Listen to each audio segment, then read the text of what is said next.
ขียดแห้งๆทุกคนเขียดตัวใหญ่แท้นี่ทุกคนเขียดตัวใหญ่แท้นี่ไอ้ที่เรียบร้อยนี่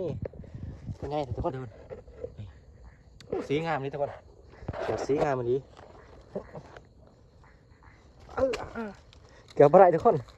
รุดมือเนาะจะมาถนัดปลาได้หนึ่งจะว่าไหนทุกคนเกี่ยวปลาไหลนะจะมาบถนัดสวัสดีครับอยู่กับผม1 วันยินดีต้อนรับท่านชมเข้าสู่ซองแม็กแบ็กโจนะมื่อนี้ก็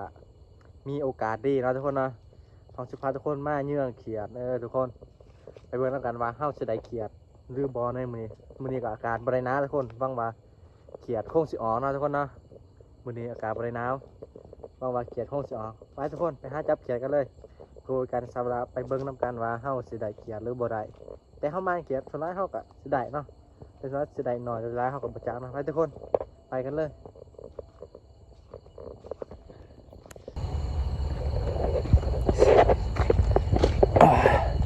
มือนี้เฮ้ากลับมาคนเดียวเนาะเนื่องจากว่าบ่มีไผมานำเนาะเอาสิลองปกติเฮ้าก็ไปคนเดียวเนาะสิว่ามันสิมีเขียดเฮ้าจับบ่ทุกทุกคน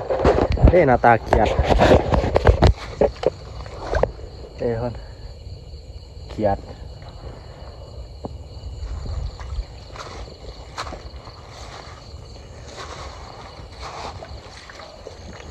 เนาะตัวน้อยๆบนใหญ่ไปได้นะ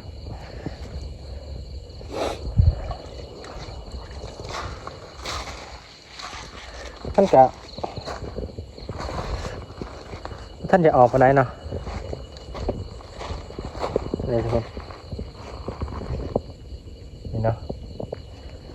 จับเลยแบบนี้นี่ได้ตัวนึงเดี๋ยวเขาเสียงเราลงหลุมมาทุกคนป๊าดเสียงเขียนมันเต้นทุกคนแบบว่ามันเต้นถือใบไม้นะสับหรอมันดัง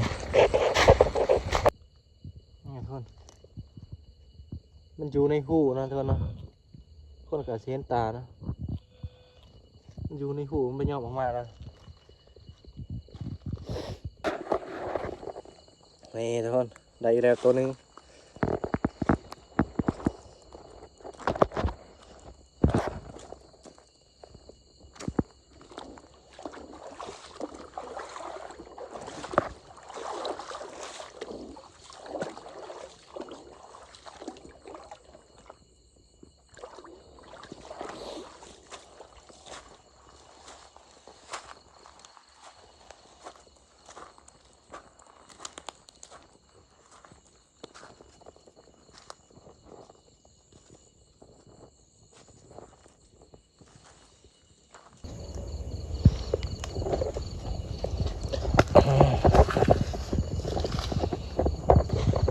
น้ำเขียดบ่ค่อยออกว่าตัวนี้ทุกคน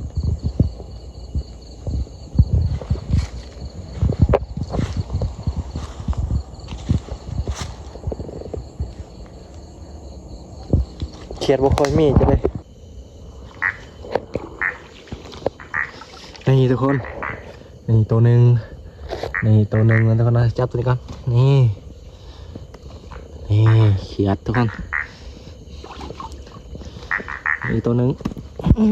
ตกหนาจ้อทุกคนมาได้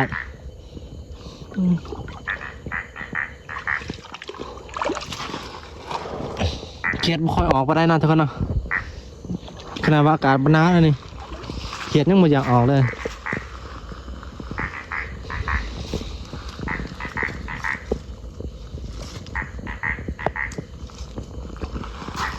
นี่ดิทุกคนนี่จับปึ๊บแบบนี้เลยนี่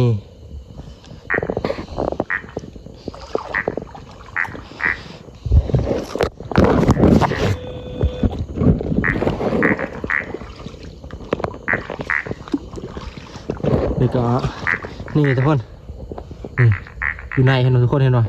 โอ้เขาเป็นอะไรปุ๊บนี่จะตัวหนึ่งนะเขียดบ่คอยออกเนาะขนาดว่าบนน้ำเลยนี่ถ้ามาน้ำเฮี้ยงบ่ออกเลยทุกคนแต่น้องทุกคน นี่ทุกคนนี่เขียดธรรมศาสตร์พามาหาในป่าในดงเนาะถ้ามาเป็นหลายคนกับมวลนะทุกคนมันยังเขียดเนาะล่าหาผู้คนหรือมวลโซกันนะนี่ทุกคน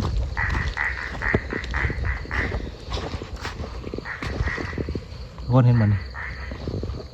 เต็มจอทุกคนไปพุ่นนะเฮ้ผอมนะทุกคนก็เป็นช่วงหัวค่ำเนาะช่วงเอาหมดแล้วทุกคนเขาในหูนะทุกคนแล้วมันออกมาเห็นแต่หัวนะเดี๋ยวมันเขาในหูขึ้นเนาะนี่ทุกคนเขาไปเลยก็จับหยานะเดี๋ยวทุกคนเขาเล่นมานี่อยู่ในหูใช่ไหมนี่มาแล้ว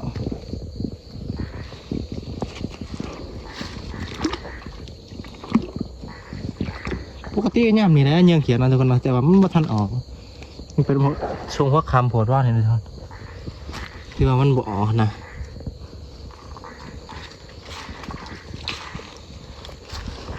เป็นดองเด้งอย่างนี้เนาะมันอยู่ในหูนะทุกคนเนาะเขาอยู่ในหู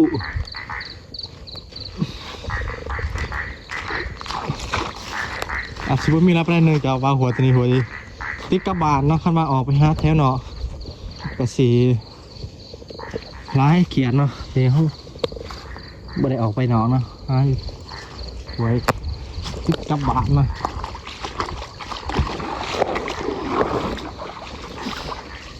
นี่เลยนี่ทุกคนจับปุ๊บหูทุกคนเขาไปในหูเลยใช่โคตรเห็นนะอยู่ในหูเขาก็เอามันบ่ได้แล้วนี่ทุกคนเอาเขาในหูเลยเฮเนาะโอ้บ่ได้แล้วเขียดเลยนี่เห็นปุ๊บเขาในหูปากนะไปเขียดกับยานตายด้วยกัน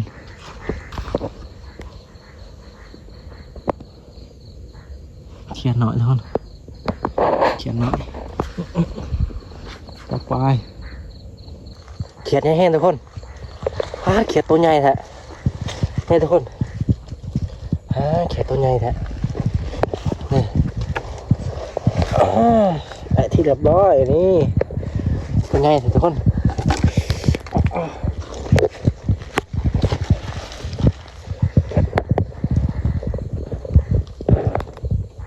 เขียดกะห่างๆเนาะมันมาออกไปได้แต่ว่ามันทันเด็กกว่าทุกคนนี่ครับประมาณ7 โมงเนาะ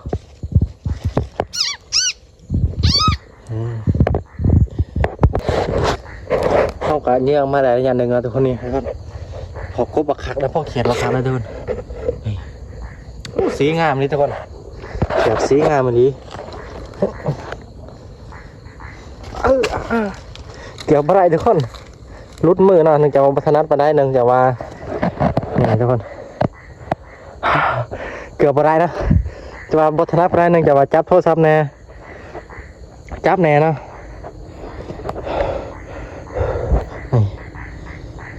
ไอ้เขียวบริกินเนาะทุกคนเนาะก็มีนะทุกคนแต่ว่าเขาก็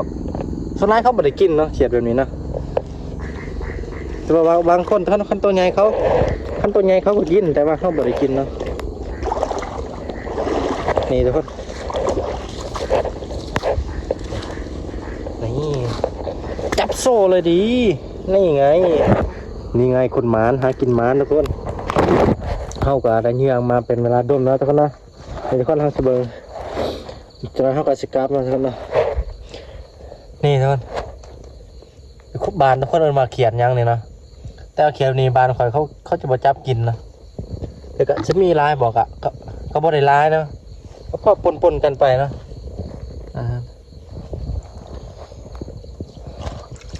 เรามีร้ายกับว่ามีร้ายนะนี่นะบ้านเขาจะว่าสูกินเกี่ยวแบบนี้นะ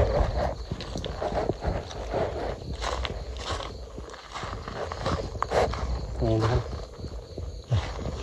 เขียด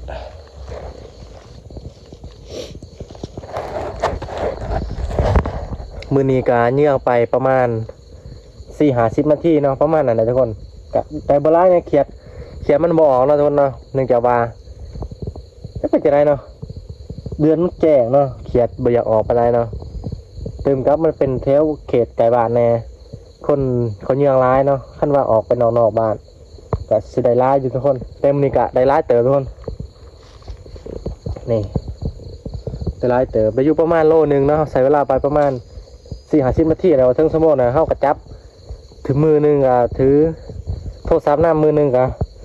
จับเขียนน้ำก็มีได้แน่บ่ได้แน่เนาะนี่ครับ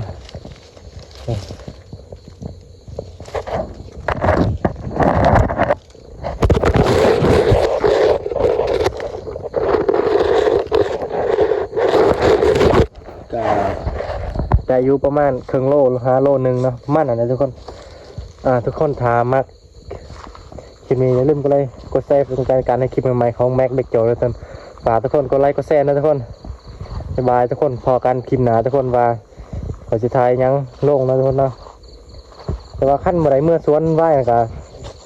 จะมีคอนเทนต์ไทยกันนะทุกคนเนาะเพื่อก็หาเรื่องเขียดอีพีหนึ่งมันจะว่าอีพีนี้มันบกกลุ่มค้าแล้วก็เนาะได้บลายบ่พอใจเนาะอีพีหน้าเขาจะไปหาใหม่ให้มันได้ร้ายกว่านี้เนาะเอาล่ะทุกคนจบคลิปเพียงเท่านี้แล้วทุกคน